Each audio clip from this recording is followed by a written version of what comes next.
an idea to train or to be present in an exhibition, for example. Future Institute is going to be there in a forum or an exhibition. And then we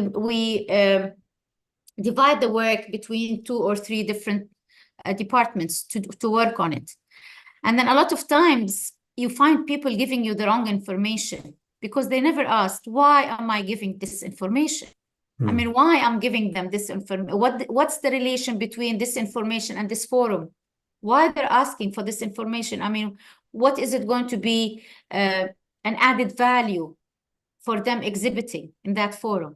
I mean, if they can't answer this, they won't be able to actually plan or be part of your strategy.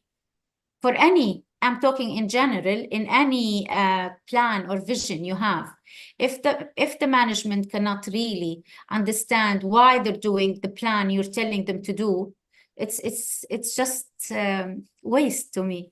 So the way I train them is whenever I ask you for a certain project to complete, don't just do it and don't just fill the information. Ask, why am I doing it? What's the purpose? What does it serve? Yeah. And actually this helped a lot. It did. It help a lot for them to, and if you don't feel you can understand it, just don't send any information. Just say, I need further information to understand. Yeah. So this is in line with what Simon Sinek, the management author, always teaches us. Start with why. Why? Yeah. What's the purpose? Yeah. Good. David, do you have a question for Raja on the basis of what you've heard so far? No? Okay. Then allow me to proceed and challenge you a little bit more. Now, you yourself as a leader also need constant new input. You need to feed yourself as well as a leader of an organization, right? So how do you go about that? Where do you find your new information? Who are the people that may have influenced you in the past to achieve the kind of things that you have? Sorry, is this directed to David or to Raja? No, this is to Raja. Okay. We're still in Raja's part. Yeah. We're still in Raja's part. Okay. Sorry, David. Okay. Yeah. I took a seat back and I thought I'm done. Right. No, you're not. I haven't finished with you yet. No problem. I'm always available. Go ahead. Sorry. Let me repeat the question. As a leader, you also need to be fed. You also need input. You also need to train yourself. You need to know more. Yeah. How do you do that? How do you keep yourself fresh and keep asking yourself, what is my purpose? Yeah, the first thing I learned, which I didn't do, the first thing I learned that should be done is you should learn to say no. Okay. Yes, because a lot of opportunities come to your way and a lot of things that might drag you beyond, aside from your ambition, and you feel, oh, that's a big opportunity I have to take, and then it becomes you going in a zigzag manner. I lately understood what does it mean to say no. You should be able to think about it. And one thing else Tell me give me an example of something that you recently refused because you thought this looks really good, but in fact, on second thought, no, I shouldn't be doing this. I was given the opportunity to open another institute in another country. And it was a big opportunity, actually, in one of the Gulf region, in a country in the Gulf region. And however, it was a great opportunity. Yet, the people who were going to challenge that or do the project are not in the understanding or in the niche of training. They were businessmen.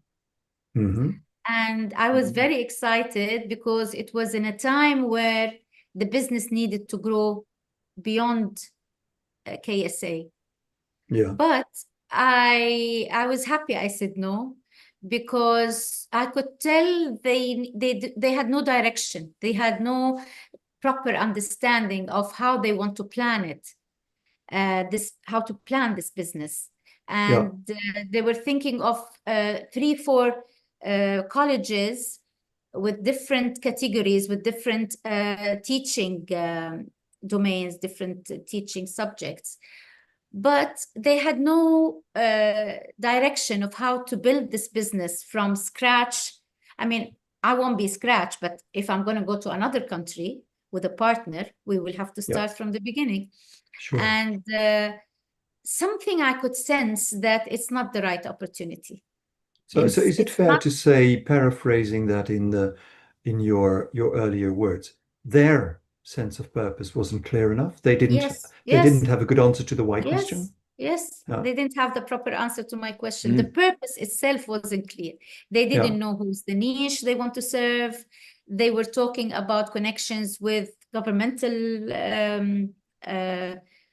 sectors, which wasn't clear. Okay, governmental sectors, but which category of people are you serving?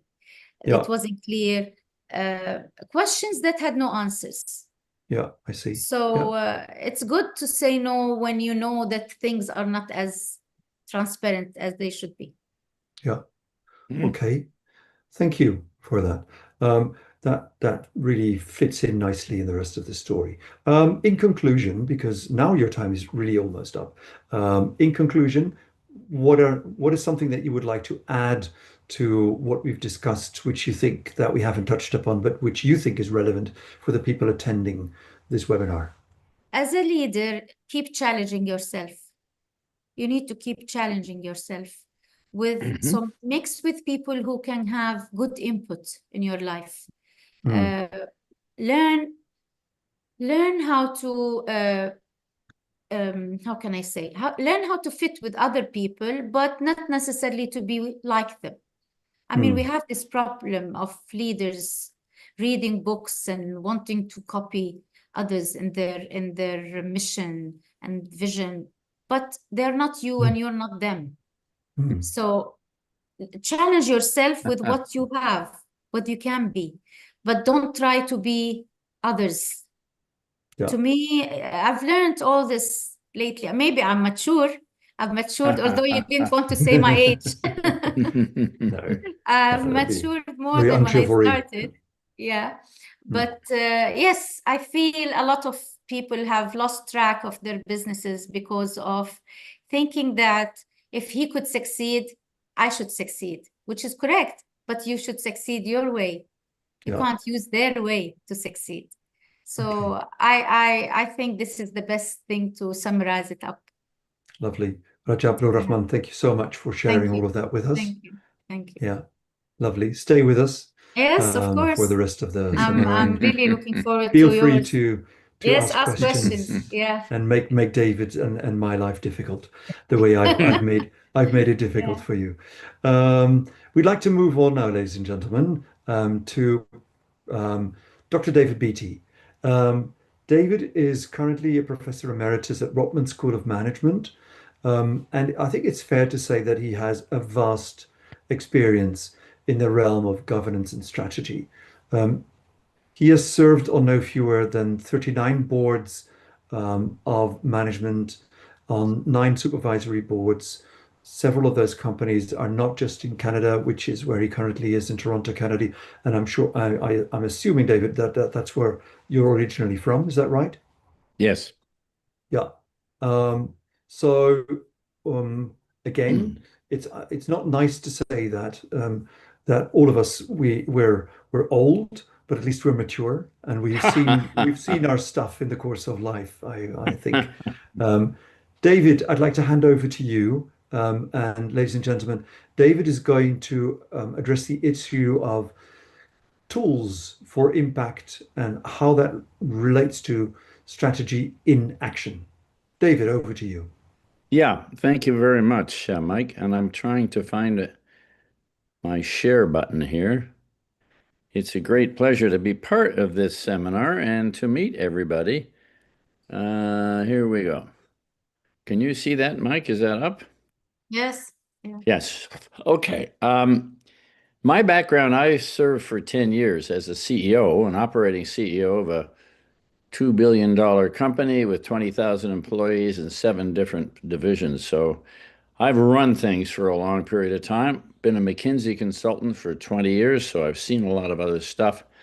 And I have taught MBA students strategy for 25 years. So at the end of all of that, I said, listen, there's a whole bunch of stuff out here on strategy.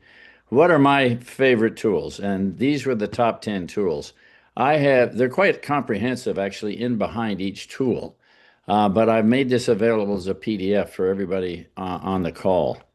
And Mike, I'll sell you one at a reasonable price, okay? So basically, the past results, Buffett's law, McKinsey's historical analysis, and what I call momentum analysis gives you the background to understand the nature of the business and how it has been doing. And you could be surfing on success, you could be surviving but boring, and you could have a burning platform. And that kind of sets the awareness tone of the senior management team. What are we coping with here? A problem that's got to be solved, or we got a huge success on our hands on either scale. Within the present, tools for the present, this is my favorite tool, Michael Porter's 5 Forces. And it forces companies to take a look at their competitive landscape, starting with rivalry among existing competitors. And if there was one thing that I've taken away from, I don't know, 300 strategy presentations I've either given or been part of, it's a failure of the management team to understand the nature of their competitors. Yes, they see them in the marketplace with this or that feature, but they don't actually think about the strategy of the competition they face.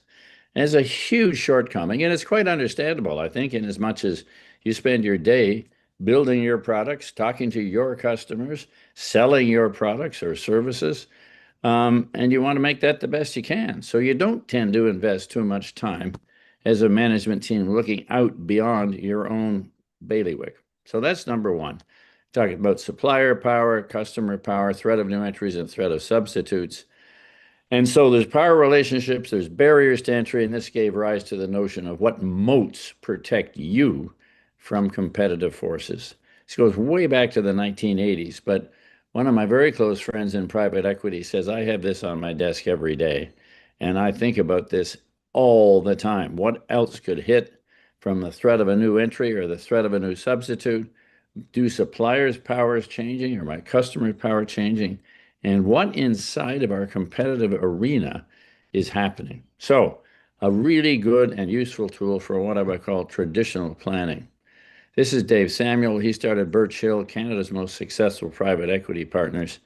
And he uses this every day. He pushes all of his people through this all the time. So they are very, very good at assessing the competitive environment in which they are trying to make money and the potential going forward for threats to that competitive environment.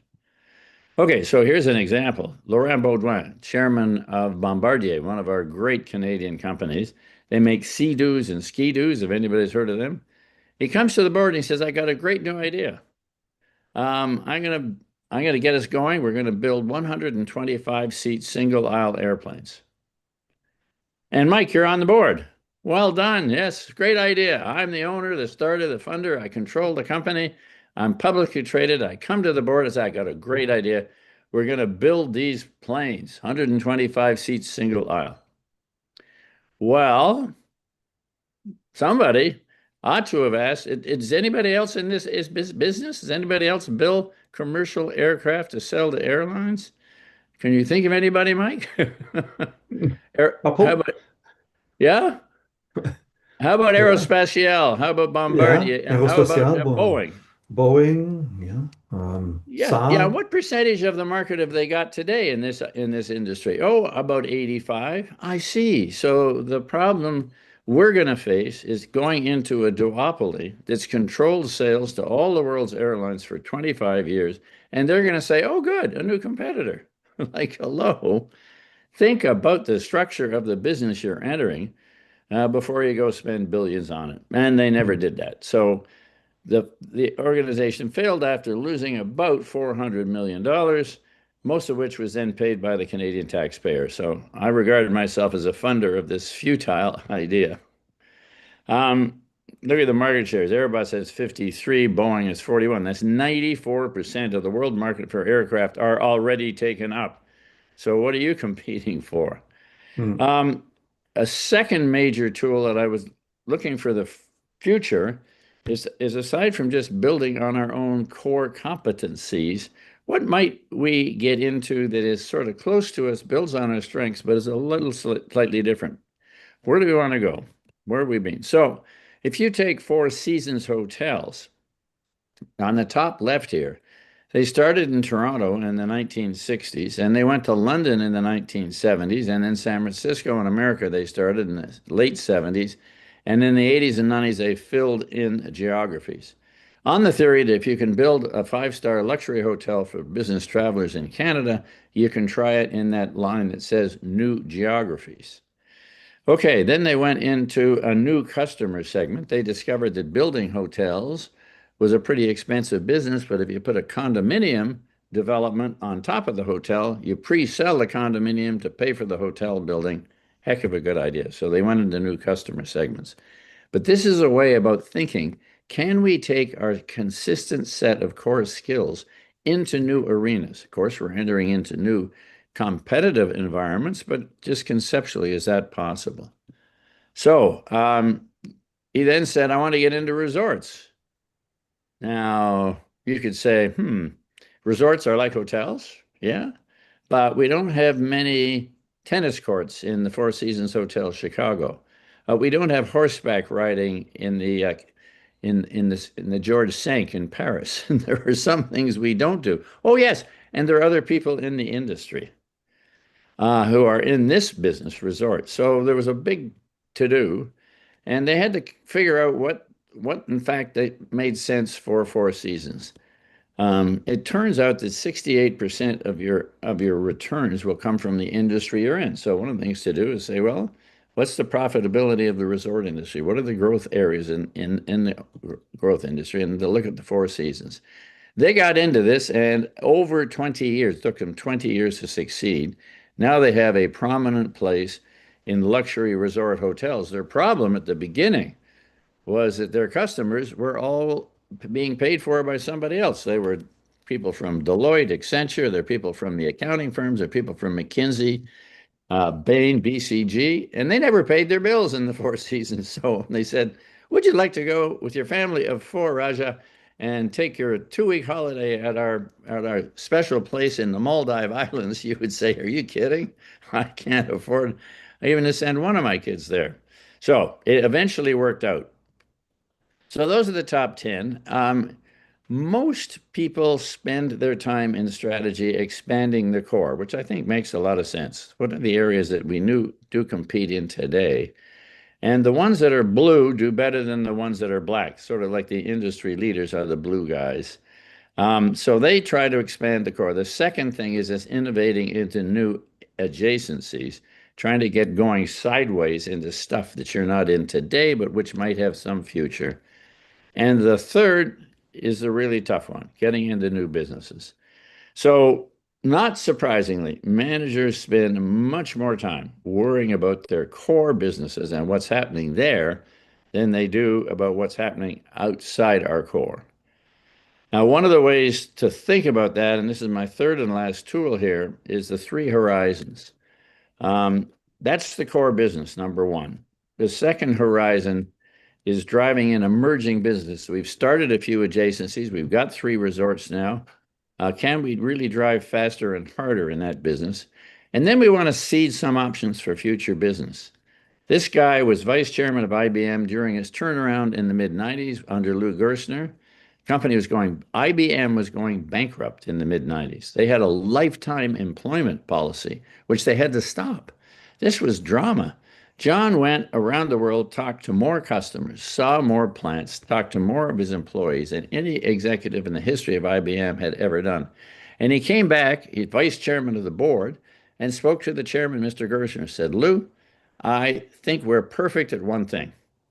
And Mr. Gerstner, looking for revolutionary ways to turn this behemoth around, smiled, said, John, that's great news. What is it?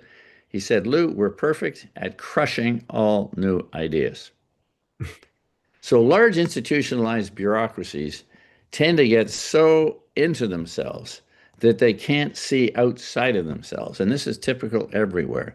So what we did, what John did, and what I've recommended ever since, you've got to cut off the future from the core operations. If you're Marriott Hotels, you have 500,000 people. They're not going to all innovate. We got to have 300,000 beds made every day. We got to prepare 20 million meals every day. You know, we don't have time for the person who's cleaning my room to have some innovations about what he or she wants to do. You have to cut it off. In John's case, he said to Lou Gerstner, give me $400 million, 5 years, let me choose my people, no contact with the HR department. Let me pay my people, no contact with the finance department. I report to you and you alone, and I'll build you at least 3 new billion-dollar businesses out of IBM's competency, but it's completely isolated from all of IBM's core businesses. 85 of the top 500 US companies have done that in the last 12 months, trying to find a way to cut out the future from the current. And it's a hugely important insight. Blue Ocean, I don't know, it's a big new buzzy name. I say, yeah, sure, try it if it works, but don't work it too often and don't waste too much time at it if it doesn't seem to you there's a better way to, in terms of ocean color, to run the business. So that's where we are. Where are we been? Where are we now? Where do we want to go? These are the top 10 tools.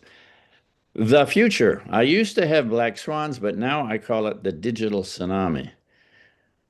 With my students, I used to say, what's the grail of business? What's the holy grail? And I always characterize it as long-term, sustainable, competitive, differentiated advantage. You had something that nobody could take away from you, that made you some good returns on your equity, and it was both sustainable and competitively advantaged. That was the target.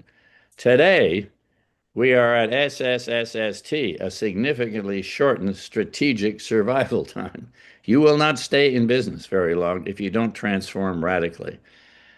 A National Association of Corporate Directors study in the United States said that 68% of directors indicate that over the next 5 years, their existing strategies will become completely irrelevant. These are the reasons why they thought that might happen. So that effective board engagement in strategy is the most important improvement opportunity and priority for boards in 2025 and onwards. Boards should be composed of people with a lot of experience and wisdom, and if the managers can bring them into their picture well enough, they should be able to provide solid advice as to where to go in the future. Now, here's what's different. Hunter-gatherers, for several million years as a species, we spent. Then we became agriculturalists, agronomists for several thousand years. Then a couple of centuries ago, we got into the industrial age. And then a couple of decades ago, we got in the information age, and we're now in the cognitive augmentation age, just beginning to emerge, where machines are giving us ideas about what we ought to do. So we're moving from passive tools. There's a piece of stone that we use to cut the skin off of a rhino we killed, into generative tools, tools that are coming out of the software itself. This has never happened in human history before. And it's going to continue to happen. This is a man named Ray Kurzweil. You ought to look him up. He's the god of exponential increase. We've all heard of Moore's law. He's got a different one. Price performance of computation. The best achieved price performance in computations per second per constant dollar. You see that number is up to 100 trillion now. And it started at less than 1. It was $1 and 1 computation in 1965. This is going up exponentially. This is not sort of a flat line linear. This is an exponential curve of the falling prices of computation. This is my pal who I teach with, actually, from Google, Nick Darbo-Garno. He was formerly their chief evangelist. That's a nice title in the company, chief evangelist, or rather like that. And he used to talk to about 300 CEOs a year with a staff of 40 and say, what are you doing about this thing called digitization? And he goes around the world every year, and for more and more people are saying, geez, I don't know what to do with this stuff, Nick. What do we do? What use cases are we going to use? What are we going to get at? Inside Google. So he's not an academic looking from outside. He's not a journalist wanting an inside scoop. He's in the machine itself. He says some of their tools are improving at 100% every 3.5 months. So I don't know if you've seen ChatGPT, whether you've been on Grok 4, but those things are increasing at an extraordinary pace. So he says things are going to be on average 35,000 times better in 5 years. So what are you doing? We then had a chat with Jensen Huang, the CEO of NVIDIA, which at the time I did this slide just last week, had a market cap of $3.5 trillion. And first one ever over the hurdle. And Jensen said, no, no, no, no, it's not going to be 35,000 times better in 5 years. It's going to be 1,000,000 times better. 1,000,000 times. Think of the pace of change. Think of the scale of change. Think of the scope of change. It's going to be speed, scale, scope. It's going to be an extraordinary time, and we are lousy at this kind of stuff. Linear growth is how we live, one hand in front of the other. Things that exponentiate get bigger and bigger and bigger, faster and faster and faster, and they run away with you. And we're not good at it. This is an Easter parade, 1900. If you look at the vehicles on the street, there's a skill testing quest for you, Mike. What kind of power do those vehicles on Park Avenue have on Easter Sunday, 1900? Each vehicle has 1 horsepower. A horse. That's right. And it's a real horse. This is 4 years later, generally the same. This is 11 years later. We see 1 horse. Complete transformation of an industry. There were 4,000 companies in the United States that made things related to the horse and carriage economy. The economy of London in 1900 was something like 35% related to horses. 10 years later, gone. Completely gone. Like, I mean, they didn't just get sort of nudged, they were annihilated by this man, Henry Ford. Kodak in the year 2000 said, this is a great time to be in our company. We've had the record number of pictures taken, record number of prints. And by the way, we've discovered some mechanical way of taking pictures that aren't on prints, but we're not working on that. 12 years later, gone. Bankrupt. Disappeared. No Kodak. I can't believe it. McKinsey was asked by AT&T. Remember those old phones? They looked like a loaf of bread. I remember having one. And they said, how many of them will there be? We have 900,000 subscribers today. What's your 15-year prediction? And they came back with 900,000, and the number was 109 million. We just aren't very good at estimating future outcomes from exponentiating changes. In fact, we're terrible at it. Here are 1, 2, 3, 4 pieces of technology curves. Data storage, Kreider's law, hard disk costs are coming down 50% every 18 months just to store a bit. Imaging law, Hendy's law, the number of pixels we see in the pictures we take is improving at 59% a year. Network capacity, getting picture from me to you, cost of transmitting is decreasing by 50% every 9 months. And the batteries we're going to use are improving 20% a year. You put all those things together and you got a smartphone. Nobody saw it coming. And it's just an extraordinary thing. So that ChatGPT went to 1 million users in 2 weeks. 2 weeks. It just is a vertical line. As soon as it came available, it was used by almost the entire world. Same thing with the smartphone. There's 6.8 billion of them. And I'm always challenged on the subway to find somebody without one. Hello, please stick up your hand if you don't have your phone with you. So these guys are huge who are now making the top in the technology. Tim Cook, Satya Nadella at Microsoft, Andy Jassy at Amazon, Sundar Pichai at Google, and Mark Zuckerberg. These 6 companies are leading the charge, and they have a total market cap of $15.5 trillion. This is one of the sources of change.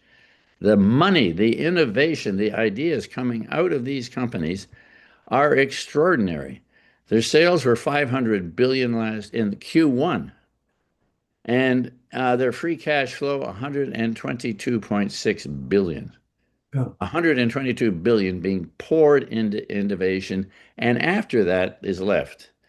So they're doing stuff, cloud services, AI infrastructure, and developing new models, and they're all over the place. But NVIDIA is investing in anything that moves. It looks as though it could be a competitor. They've done 140 deals in the last 3 years. 3 years. They're moving fast, exponential speed. This is Google's family. As we go into what we're calling agentic AI strategy, spans across startups, enterprises, and consultancies. This is Google's managing these and more. Large language models are co-connected all over the place. And there's not just these big six companies. There's $2 trillion in private equity in the United States alone. And this is controlled out of the US. So I teach with the BDI in Dubai. I work with Saudi Aramco, and I've worked in Oman and Qatar. And this is invisible. You cannot read about these companies and what they're doing in the public sector. It's not in the Financial Times. It's not in the Economist because it's not publicly traded. It's not publicly known. But there's $2 trillion worth of unspent money in these private equity firms. There's something in the order of 3,000 of them. And last year they started something in the order of 4,000 new companies. So not David? only yeah, Mike. Yeah. Can you sort of move towards the final bits of your talk, because otherwise we go over time. But that's fine, isn't it? You want to cut me off? You can do it. So total Yeah. capital raised, inventories of dry powder. There are oceans of money chasing new technology ideas, especially in the field of artificial intelligence. So for businesses, this is to me an extinction event. If you don't get started on this, you are really done. And there's only one question left to answer, Mike, and that's, where do you want to be buried? I'll think about that. Let me just say, my advice to everybody on this seminar is AI or die. You've got to embrace AI to survive and thrive. You've got to get into this yourself. How many hours do you spend on ChatGPT? How many of you also been on Gemini? How many of you have been on Grok? How many of you know about the Abundance Summit? ChatGPT, Gemini, Notebook, Perplexity, Claude. We can take text to chart or picture. I don't know if you know how to do this, but you can put a picture into ChatGPT and say, tell me what the name of this flower. On the other hand, you can say, I've seen a flower that I think it's this. Can you show me a picture? And it'll show you a picture. So that's the picture one. Creating video from text. This is the end, Mike. We're getting close, okay? I want to show you this. This is Sora. Now you type into Sora, a program. It's available. It's free. Type into Sora. I want to see a train crossing over this historic bridge in Scotland.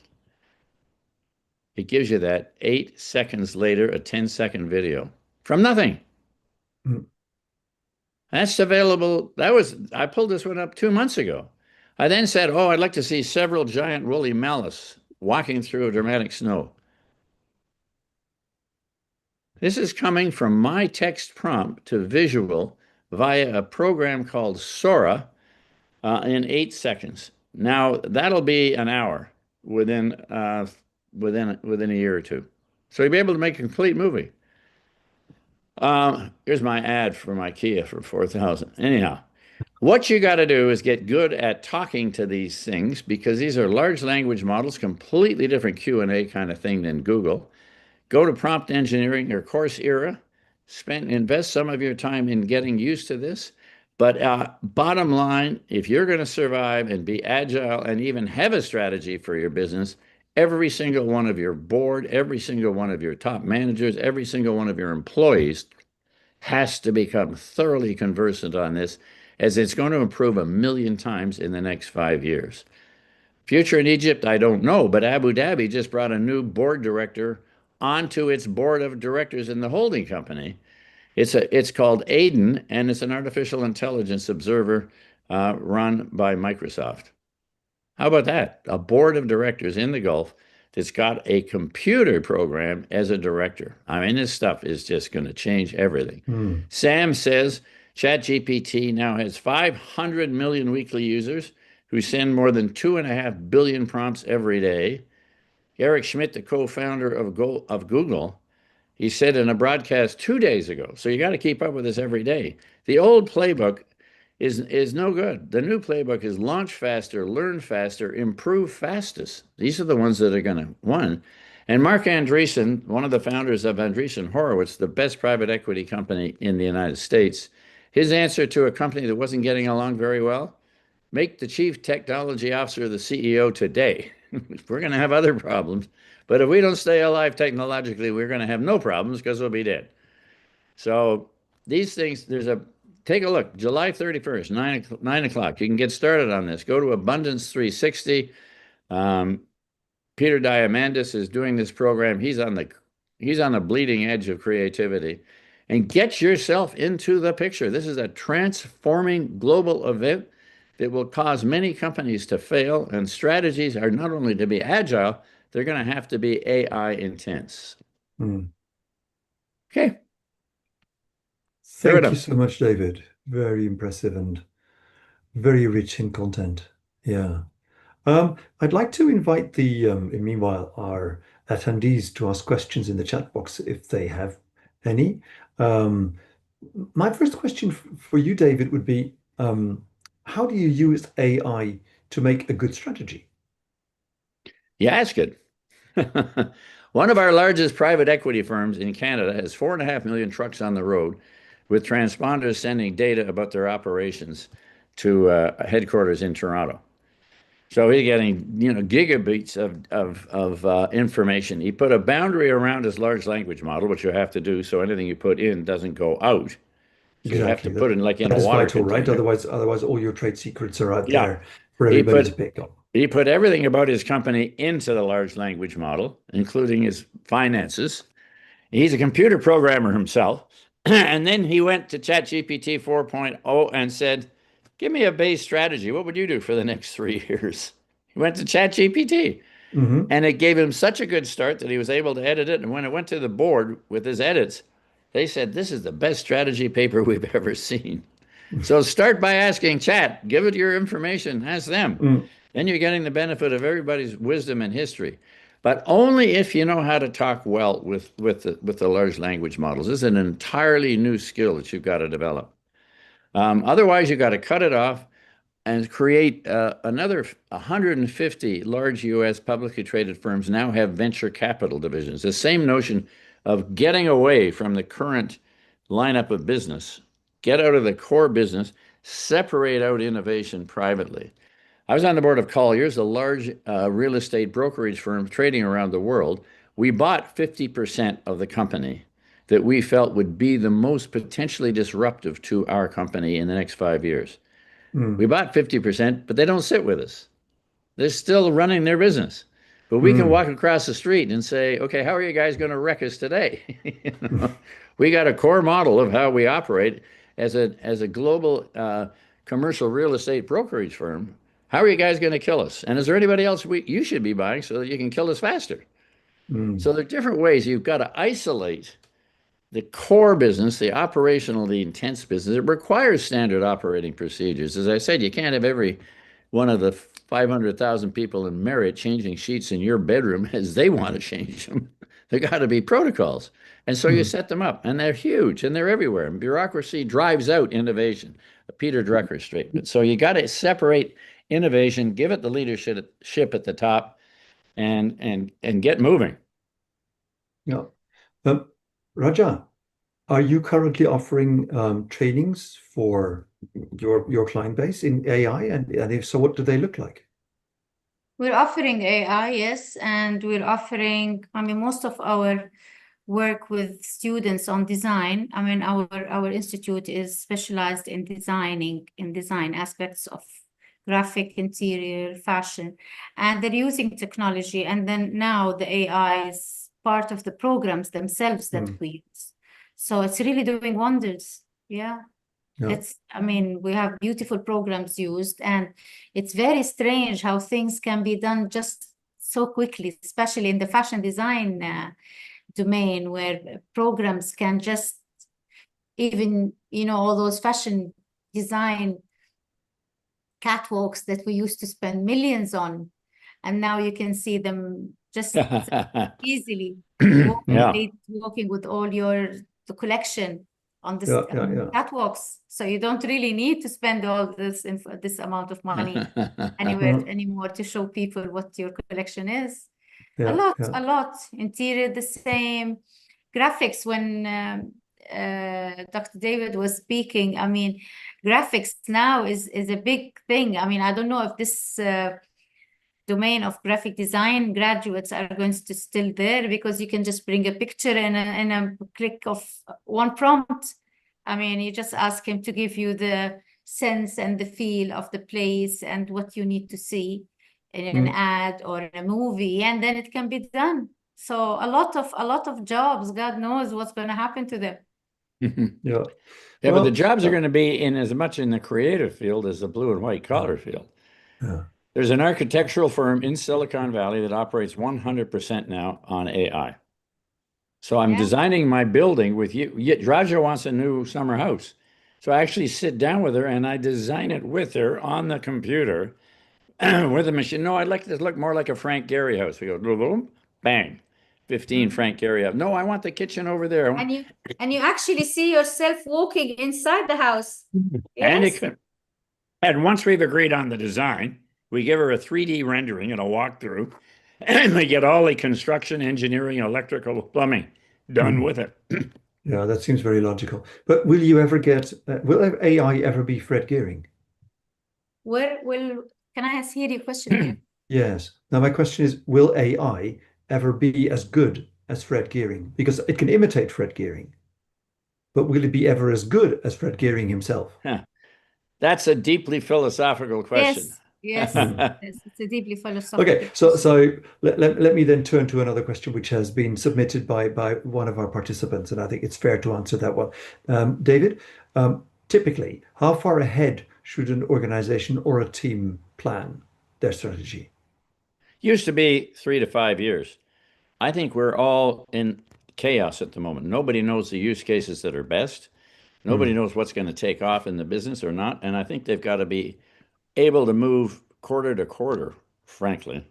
Then this is outside the core. I think you still got to manage your core business. We still have 500 beds we change every day in Marriott hotels. They still got 3,000 hotels in 500 cities around the world. There's still a lot of operational intensity to go, but that has to be separated, I think, from what is happening out there, because it's happening at a pace that we've never seen before. And it may be that Raja gets onto that machine and finds out the name of that designer that you mentioned, and bingo, she's got a whole machine of his stuff. Did you Yes. know the 2025 picture of the European Picture of the Year is chosen by 100 photojournalists? 2025 was not a real picture, computer generated. 100 photojournalists selecting the best photo from their craft in 2025 picked a picture that wasn't even taken. It was done. So creativity, who knows?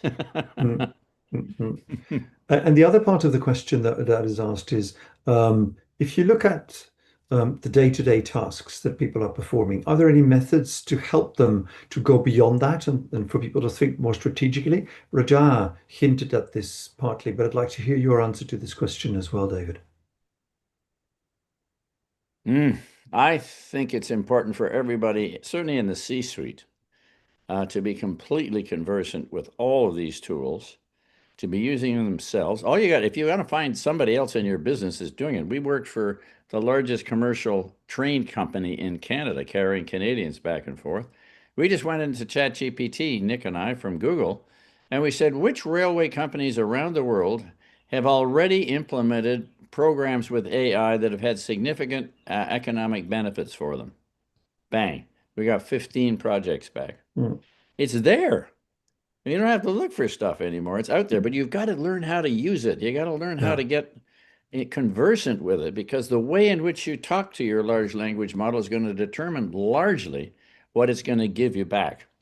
So, but it's out there. I mean, sort of like everything you want to know in the world, Mike, is there. You just got to learn how to ask for it. So, yeah.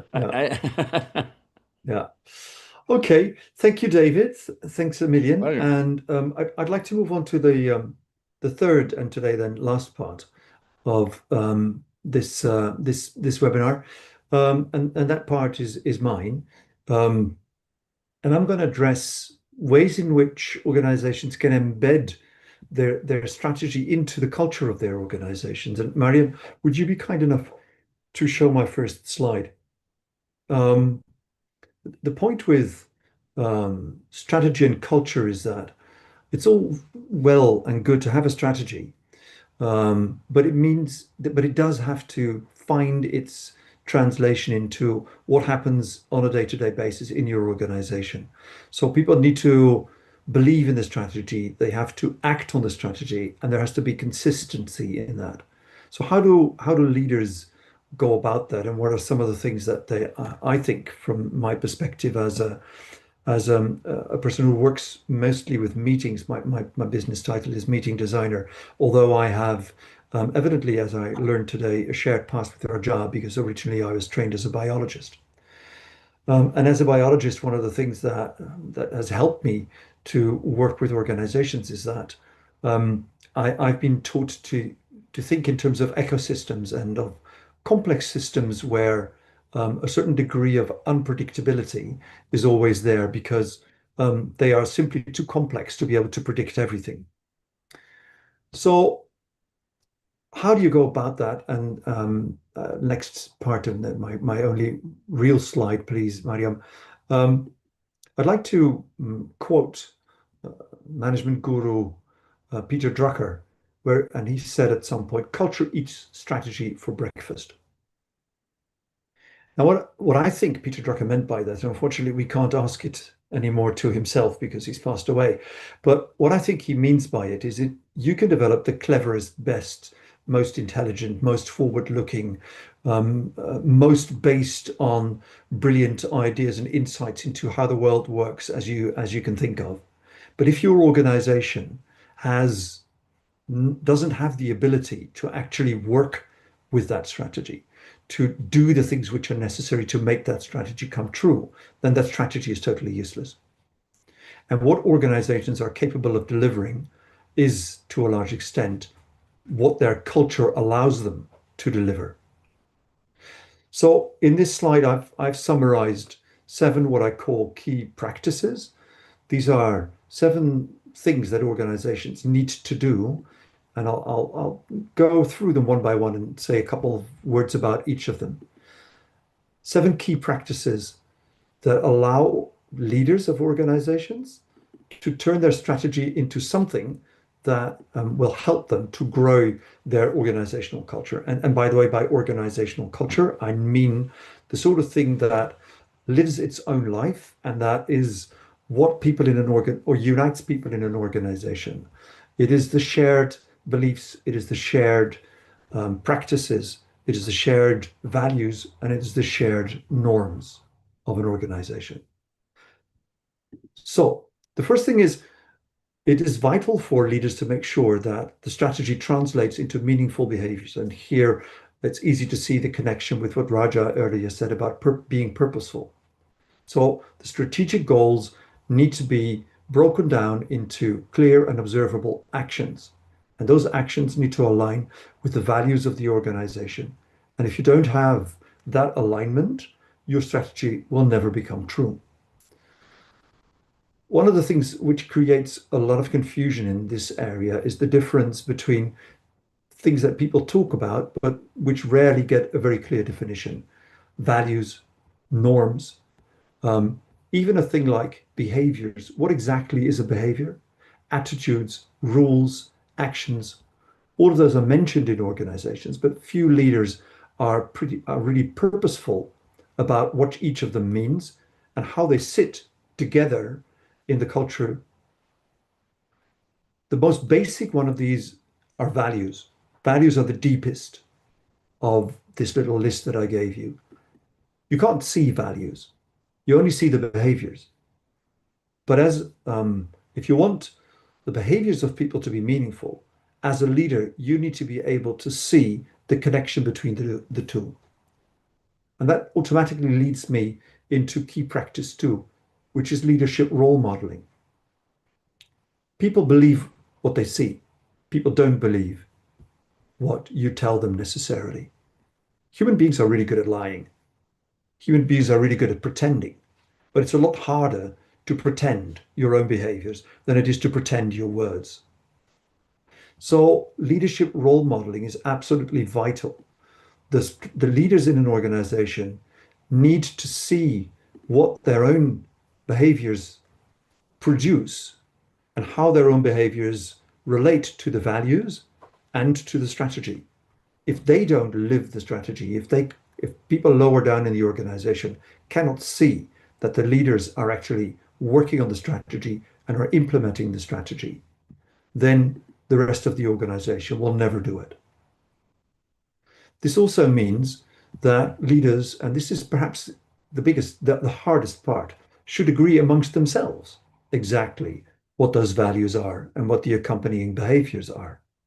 And here you see a lot of lack of alignment between board members and between board members on the one hand and the management layers below. So it is the task of the top leadership to be absolutely crystal clear about the right behaviors and agree amongst themselves what those right behaviors are. This challenges organizational politics. It challenges the typical things that happen within organizations where there is not always 100% trust between the leaders who are at the top. And people will pick up on that. People in the organization will see that some leaders behave in some ways and other leaders in the same organization saying that they embrace the same values and that they are behind the same strategy actually have different views. This is very detrimental for the implementation of your strategy within your organization.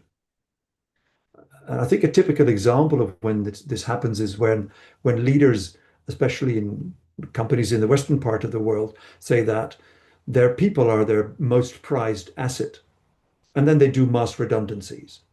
These two things are totally inconsistent.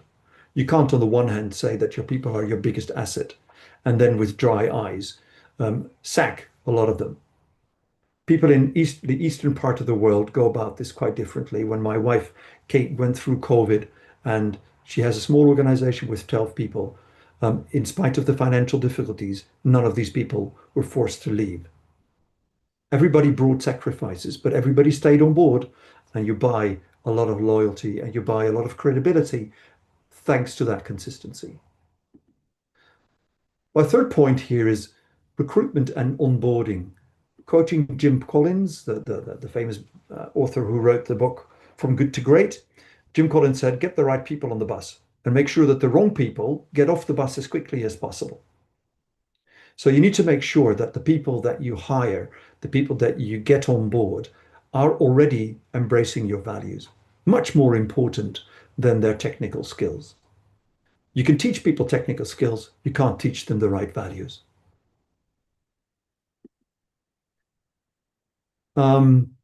It also means that you need to do value-based induction so that the people who you get on board themselves can see whether they are in the right place for them and possibly decide to leave because the values of your organization are clear and are spelled out and they may not buy into them. Fine. Hopefully they leave as quickly as possible. Number 4, storytelling and communication. Again, the way in which the human mind works is that you can show them PowerPoint slides, you can show them facts and figures, but people are not good at judging those. David showed some examples how poor people are at predicting, especially exponential processes. What people, on the other hand, are really good at, what our brain is really good at, is anything that relates to other human beings and understanding that. So you should, if you want your strategy to trickle down in your organization, what you should need to do is tell stories, and even better, get the people in your organization who are showing the right behaviors and who are implementing the strategy the right way, get them to tell the stories. This means that you have to create those opportunities. And when is the right opportunity? Always. Any meeting, any gathering, any corporate event is the right moment to tell stories about your strategy. Number 5 is engagement and dialogue, much in line with what Raja was telling us earlier. Strategies can only survive if they are not pushed down, but if they are pulled up. You need to involve your people in your organization in understanding of what it is that is happening at the basic level in your markets, in your operational activities. And that needs to be part and parcel of the strategies that you put into place. it means that people should be allowed and should be asked to contribute to the strategy. It's not their strategy. It will remain the strategy of the leadership, but the leadership should understand what is happening basically in the organization.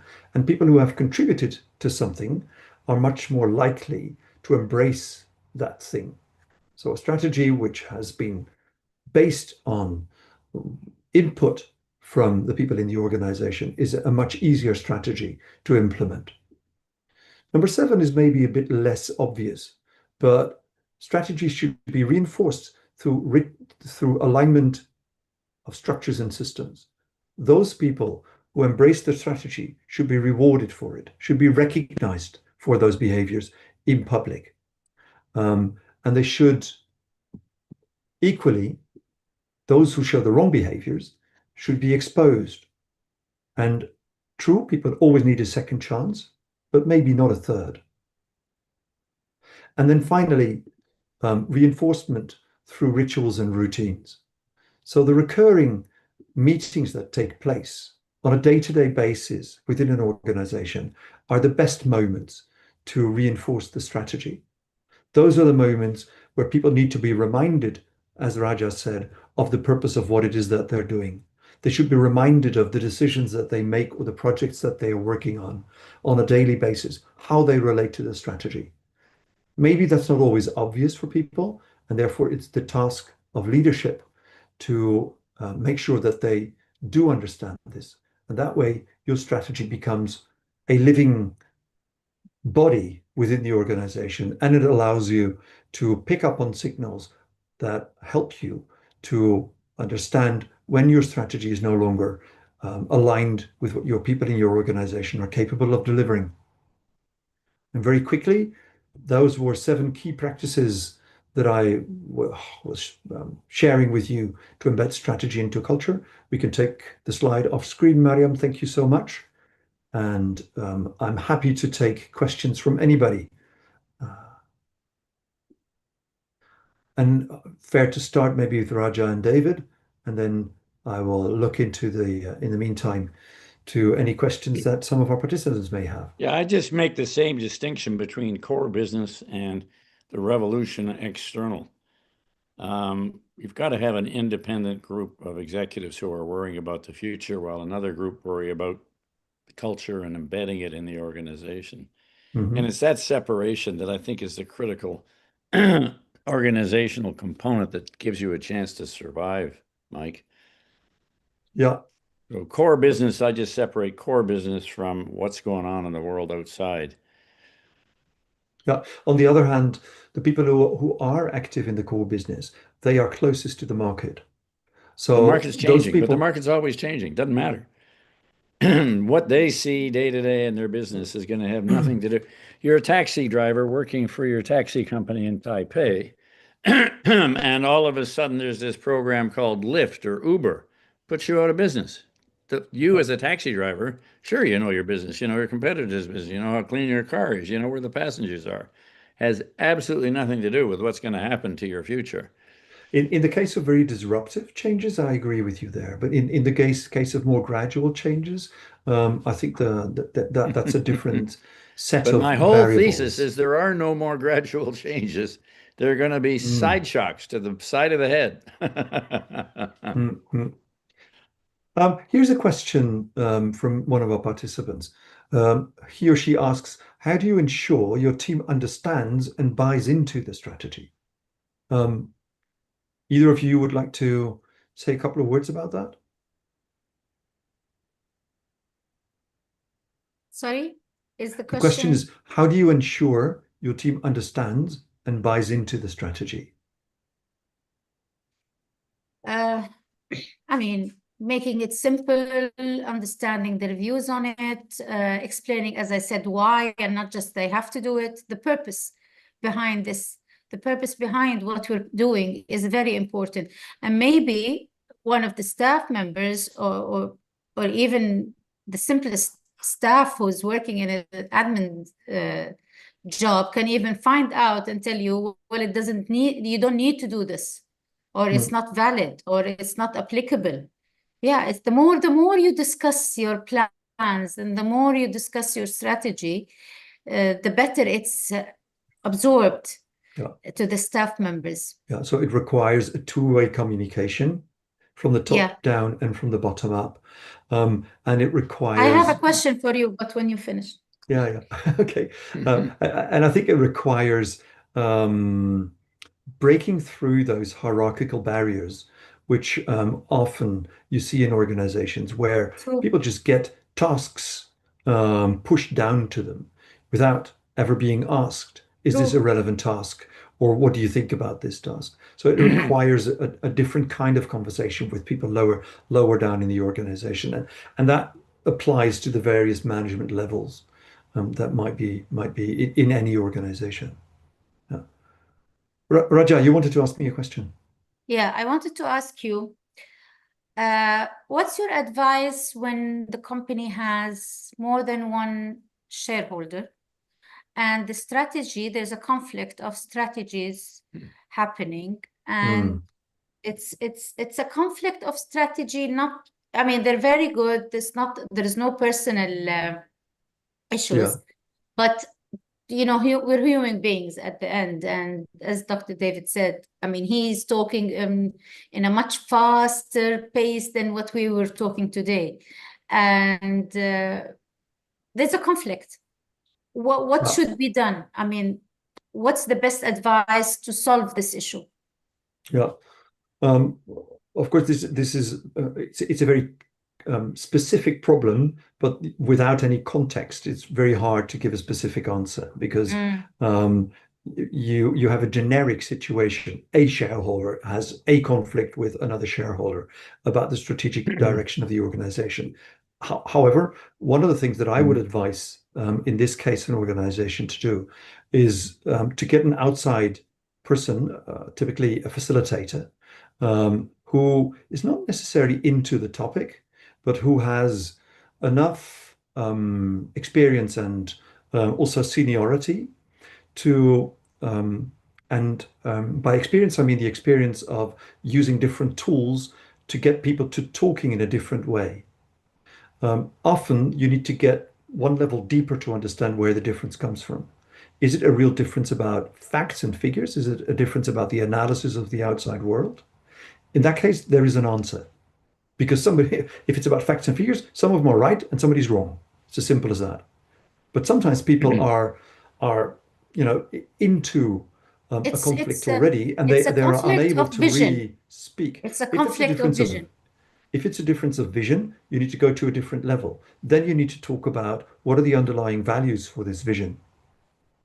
That's a completely different kind of conversation. And this is a really difficult conversation for people to have amongst themselves without the help of an outsider. So I would call in an independent outsider who can help them really conduct a different type of conversation. Yeah. I need to plug my... David, one of the questions that we have here is, what systems do you rely on to keep strategy execution on track? Well, the normal stuff is quarterly meetings. Yeah. And the boards typically review progress every quarter, so that trickles down through the management structures. Where you have shortcomings in results, typically as a CEO, I would go and meet with the management team and they would describe to me what is happening, because possibly we've got a change in the competitive dynamics of our marketplace that we had ignored. So there's an opportunity here to open up and say, what's changed, or is this just simply an operational stuff? The truck failed to arrive on time, and as a result of that, we lost a customer. To dig down. But I used to invest. I use the word invest as opposed to spend my time as an executive, because we all have 24 hours. So how do you invest it in an organization of 20,000 people? And I used to invest a ton of my time working with the management teams 2-3 levels down in their site of operation.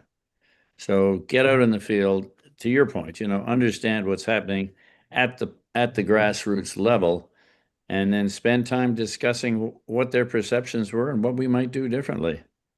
So I worked with a company, a worldwide company, technical company for a while, and one of their rituals was that every 3 months, like you said, the management board, in particular the CEO, he wanted to have a strategic report. That strategic report was drawn up by the strategy department, and it was somewhere between 120 and 140 PowerPoint slides. What do you say about that? The biggest single impediment to boards of directors being able to add value to the management teams is the quality of their briefing materials. Survey by the National Association of Corporate Directors within the last 12 months said 60% of the respondents had said that was their biggest single problem in helping the company. Nobody in a North American management school is taught how to make a report clear, memorable, and compelling, let alone structured like a law report. My best students at the University of Toronto were always joint law MBA degrees because they've been taught how to make an argument. What are the three reasons we think this is a lousy judgment on part of Your Honor's wisdom? There's no quick fix on this at all. It's a universal problem of catastrophic dimensions. There's a lady named Barbara Minto who's written a book called The Pyramid Principle. She started at McKinsey in 1950. She goes around the world teaching companies like Disney and their executives how to actually structure an argument. Winston Churchill said, "Give me one page. I want everything on one page. I don't have time to read 9,000 pages on anything. So give me a page." So a lot of discipline at the top. When I was running things, I was pretty draconian on the quality of papers going to the board. I wouldn't let anything through that I thought just wandered around. And so I had a formatted structure that I was able to teach my executives how to use. But it is a real problem globally, Mike, a real problem. Yeah. Is it because could it be because sometimes the strategic direction also to the people lower down is not entirely clear? Or is it a matter of CEOs wanting more certainty than the world can actually give them? What do you see as the cause for this? Well, I think there's certainly issues that could arise between the manager and the superior, but it's just simply writing words. You sit down, I'm going to tell you all about Mike Van de Veer from the age of his birth. And then I'm going to tell you about the 17 positions he's had in the thing. And I'm going to spend a whole bunch of time wandering around. So at the Bank of Montreal, when I was on the board there for over 20 years, we did teach all the executives how to do this. And you've got no more than 30 slides, and it's going to be structured with a background, just like my strategy slides. How have we done? What are the problems we're facing today? And what are we intending to do about them? And you can do that in 30 slides. And I want a one-page summary at the front of what that's all about. And at the board meeting, you are going to get 3 minutes to introduce yourself. And your purpose is not to give a presentation, is to elicit a discussion. Very different orientation to the executive. Most executives are scared out of their minds by it anyhow. So another feature that's really important, there's a slide, there's a little video called the positive power of smiling. One thing you probably don't know about smiling is it inspires confidence in you by your audience. So the more you smile as an executive, the more your audience thinks, "Whoa, this person must know what they're doing." So I have big letters, "Smile," in front of every presentational component. But it's structuring in, it's structuring the material, it's structuring the timing, it's structuring the interface, and it's structuring the board itself. So it's quite a disciplined, tight process to get it up to the top. Now, if the CEO and the CFO aren't agreed, in addition to this generic problem, then who knows who wins. That's a very big difference, actually, in corporate governance. In the United States, 40% of publicly traded companies have the same person as chair and CEO. Now, I would have thought you did a two-tier system, yeah. Yeah, I didn't. No, it's not two-tier. There's one tier, the chair and the CEO. It's not the German system. In England, there are, generally speaking, the CEO, the CFO, the head of the drinks division, this is Cadbury, and the head of the candy division. 4 executives out of 10 are line executives on the board. In America, it's only 1. So, at the end of the day, the CEO says, "Sorry, Mike, good point. get lost. You're not coming to the board. I'm going to give them my view, and I win. Okay, I'm not getting lost quite yet. There's one last question from one of our participants, and then I think it's pressing to answer it. That question is, when structures or systems block communication, what can be done to open space for dialogue? And I'd like Raja to have a first go at this question.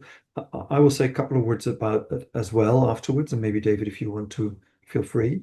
But Raja first. When structural systems block communication, what can be done to open space for dialogue? Sure, whoever asked the question is living in this world that we find that sometimes this hierarchy, bureaucracy, that we can't really find ourselves able to answer or reach out to them so that they can actually get convinced, or it's just a blockage. They won't listen to you. I don't know. It's a strong question. I guess I would keep trying. I'm a fighter myself. I had my institute was closed for twice because I was hindered to get my license, and communication was very, very tough to talk to the ministry in 1991, 92, 95. And our institute was one of the first to open in Jeddah. So I understand where the question is coming from. Sometimes this happens. You just feel you're blocked. No communication is given. I mean, if you need to study the situation. I mean, if you feel you need to fight for it and it's worth it, and it will definitely cause a change. Depends. I mean, it's a generic question. I would continue. I won't stop, and I will try my best, and I'll use different ways. I wouldn't use the same way I've approached. But if you feel it's not worth it, don't drain your energy. Think of an alternative. Always have a plan B. It's too much to waste time when life is going too quickly. It's I think those are very wise words. I mean, life is too fast.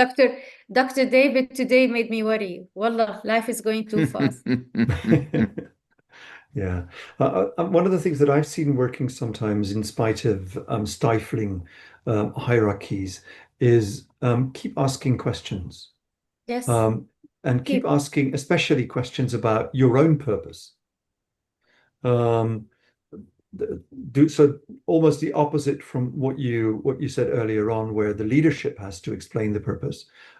If you ask the question and try to avoid the actual word why. I mean, it may sound different in different languages. I don't know about Arabic, if why is a word that could be problematic. In the English language, why is always a bit confrontational. So yeah, I would ask for purpose, but I would avoid the word why. Why is always challenging people because it doubts whatever it is that they've been doing. You know, it's like you have an argument with your spouse. You say, why do you always put I come back from sports I say, why do you always put your dirty socks on the floor? Why can lead to conflictual positions quite easily. So ask for purpose, but don't use the word why. That would be my suggestion in this case, and be persistent about it the way you just said. Yeah. Okay. Our time is actually more than up, and we have made more than Andrew's absence good. So I'd like to wind up at this point. I'd like to heartfully thank David and Raja for their contributions. I'd like to thank the Islamic Chamber Training Institute for the opportunity to hold this seminar, and I'm very grateful to the people who came to this seminar and followed it. I've seen that actually none of the participants have tuned off while we were here, so apparently some of the things we said struck a chord with the people who are online. Thank you for being with us today, and I hope that there will be future opportunities for you to follow more information and more insights from ICTA. Thank you and goodbye. Thank you, Mike. Thanks, Mike. Thank you, Mike. David and Thank you, Raja, everybody. maybe it's been very stay nice on the call for a short while.